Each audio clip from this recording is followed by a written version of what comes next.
natin. Tapos yung Q natin is x squared. Tama? So therefore dito, yung P natin will be equals to 1 over x. Yung Q natin will be equals to x squared. Tama? Since nandun na siya sa formula ganito, yung ano natin, actually ganun kasi naman talagang ginagawa.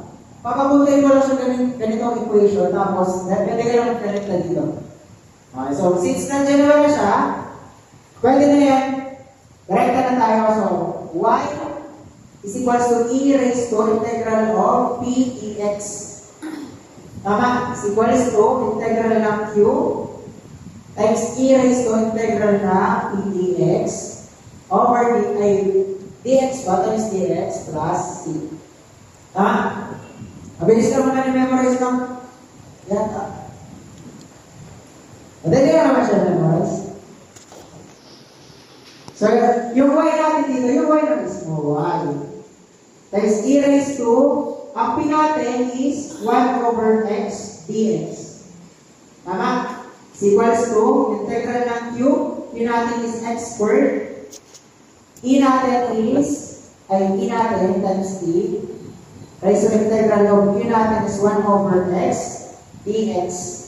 Times dx pa rin sa baba plus c. Tapos, yun na. Integrate na naman natin. Ito nasa taas na muna. So, y is equals to, integration ng 1 over x, ilan ngayon?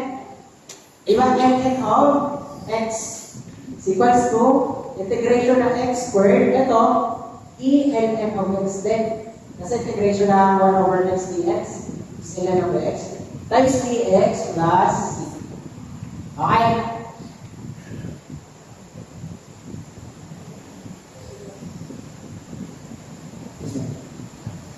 Tapos itong part na to, di ba itong part na to? Di ba meron tayong law sa or properties ng logarithm? Sabi daw, yung a natin, log base a of x. About ganito daw yung itsura. Okay?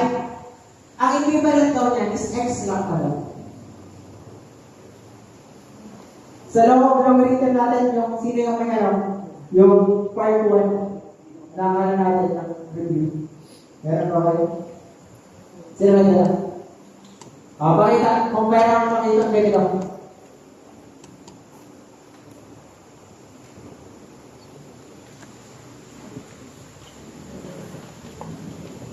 Meron ba?